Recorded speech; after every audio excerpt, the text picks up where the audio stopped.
Hi everybody, welcome to the stream. Welcome. Hope you guys having a good day or hoping that you guys have better days ahead. This is Marlon here, and this is episode 104 of Mushroom City in Minecraft. Well, for today, it's just an ordinary Sunday to me, though the weather here isn't really too bad, which is good.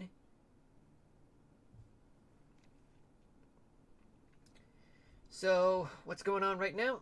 Well, all I can say is, folks, is that, in places like mine, although the weather isn't really too bad. Today I only went outside for shopping, and it wasn't raining, it wasn't snowing, and it wasn't even cloudy. Well, there were some clouds, but it wasn't like an overall type of overcast skies. It wasn't too dark, which is good. So anyway, how's the weather in your area? If you guys want to be able to tell me in the chat, I'm all ears. But of course, overcast skies. The current high of 41. I don't know what's going on outside. And today it was more like temperatures in the low 40s with a low of 34. Similar conditions for tomorrow, but with a high of 37 and a low of 27. Sunny skies with a high of 36 and a low of 25. Wednesday, some showers with a high of 45 and a low of 34. Thursday, clear skies with a high of 43 and a low of 36. Friday, cloudy skies with a high of 41 and a low of 34. And Saturday, with showers and clouds with a high of 30 and a low of 28. That's for the New York City area, folks. But let's take a look at the overall map. So as you can see, folks, we do have one special marine warning, and that's located near Florida. Another one also located in Florida, but specifically in the Tampa Bay area, which we're going to get to in a few moments. Another set of special weather statements, but have nothing to do with thunderstorms whatsoever. And we do have 5 flood watches. And from what I can see is that mostly they're located in the Pacific Northwest and the Northern Rockies, Bitterroot Mountains. Right? Now, let's take a look at the overall map. We do have a stationary front that's located in the Big Bend area all the way to Daytona Beach. And then that spreads west, snaking through the Gulf and into the Houston area. And then transitions into a cold front. And this covers throughout parts of southern Texas. We do have another cold front just located in eastern New England. And then becomes a stationary front, snaking through places like Vermont, western northern New York State, paralleling the lake shores of Lake Erie, and then it moves inland through Ohio, but then it transitions into a cold front in Indiana, then into Illinois, Missouri, Arkansas, and briefly in Texas. There's also a stationary front that's parallel to the Rockies in Colorado and Wyoming as well, just located in the western part of the plains. Hold on a minute, folks. Okay, we're back. Well, that's just background noise, folks. If you haven't noticed, it's nothing that I would consider something that is intentional, but it's what happens when you live near a busy street.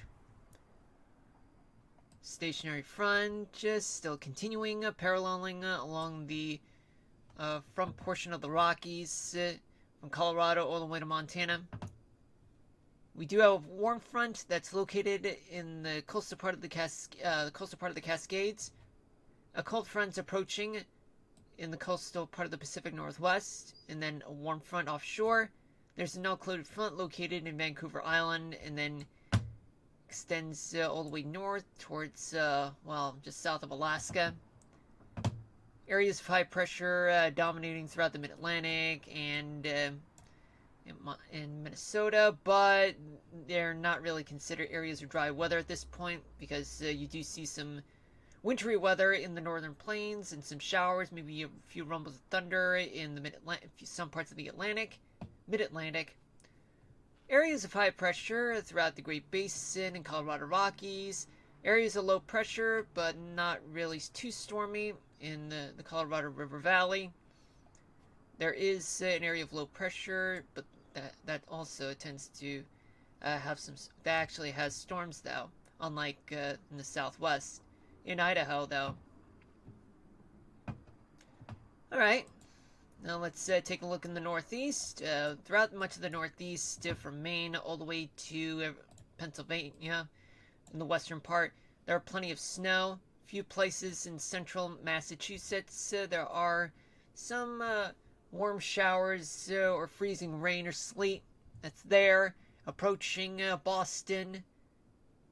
And we do see some showers, especially in Pittsburgh in the past 3 hours.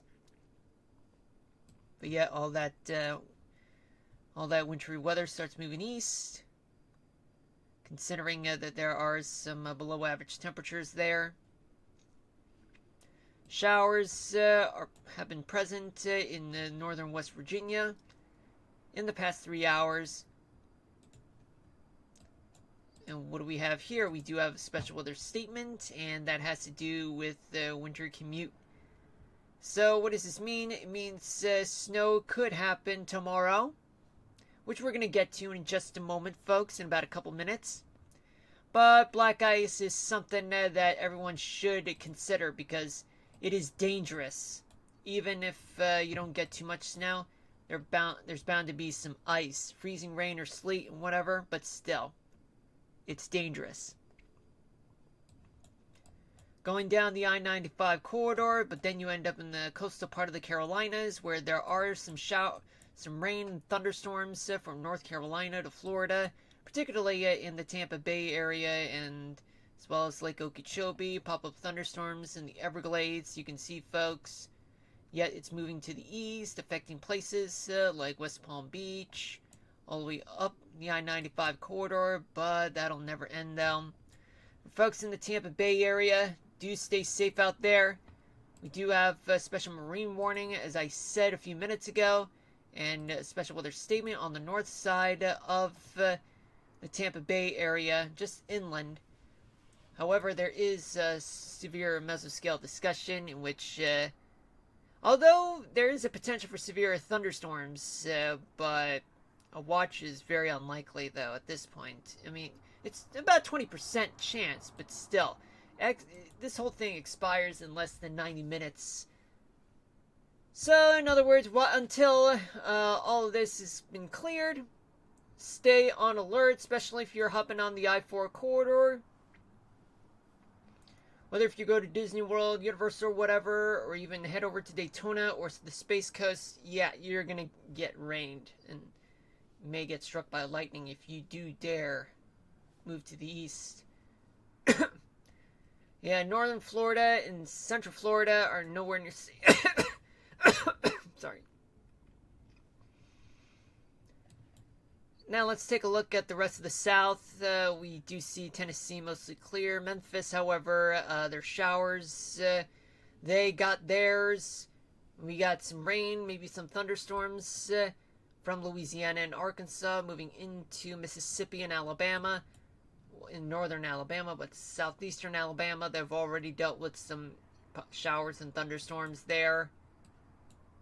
Then we go to Texas, where there are some thunderstorms just to the northeast of Tyler. In the past 3 hours, it's been mostly some showers and rain moving past towards past Tyler and past Dallas. Other parts of Louisiana. Well, there isn't much, though.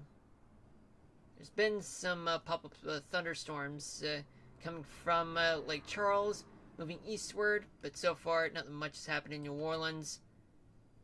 The rest of Texas is looking fine, and Oklahoma mostly fine, just still in the southeastern part of the state. Plenty of showers and rain that's there. Special weather statement in the Ohio Valley. Snow. Yeah, making a treacherous commute for everyone from Louisville all the way to places like Prestonsburg, just a little outside though. and as well as the Indiana part of the Louisville suburbs. But there has been some snow on the northeastern part of the Buckeye State, the southeastern corner of Ohio. They're dealing with rain. We do have some snow showers in Detroit, all the way to Traverse City. Illinois, it's been quiet. Chicago's looking quiet, as well as Milwaukee, Green Bay. More lake effect snow coming from Lake Superior, Michigan, and Huron, moving down to the southeast. Yeah, it's affecting places like Easton Marquette all the way to Sault Ste. Marie. We do have a lot of snow that's blanketing on the central and eastern parts of the Dakotas and western Minnesota. Northeastern Iowa and eastern Nebraska getting snowed right now. Missouri. Nothing much is happening in Missouri, as well as not much in Kansas. Just a few snow showers on the north central side of the state. A few pop-up showers in the southeastern part of Missouri. I failed to mention that. Now for folks in the northern Rockies, there's been some mountain snow and valley rains in some places, with freezing rain and sleet there. But it looks like as though Spokane, they do have a lot of rain, but this could be a bit off considering the radar, the angle of the radar beam. Kind of looks like it's a little off, but however, I'll probably examine that soon. Either way, there have been some flood watches in the northern part of Idaho, as well as for folks just west of Missoula. But just to the south near Boise, Idaho, plenty of rains there, all the way towards Twin Falls. North of the state capital, there are some snow showers high up in the mountains in Boise National Forest. Montana, well, nothing much in the eastern part of the state. Wyoming, nothing much as well. Ditto to Colorado, Utah. Nevada, well, in the past 3 hours, there have been some on and off showers. Yep, mostly stayed to the north of I-80. Well, just a few had just made it through to the south. In the desert southwest, well, nothing much has been happening, as well as for folks in Southern California.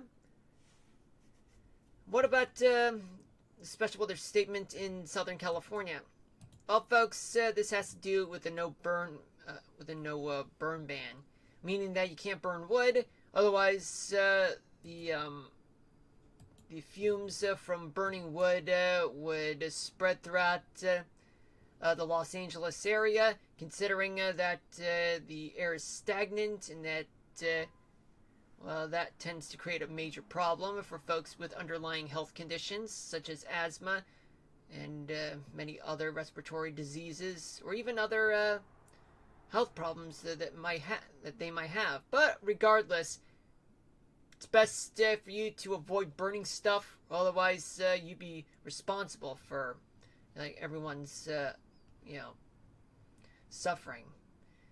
Never take that chance, because you'll pay for it. If someone does suffer.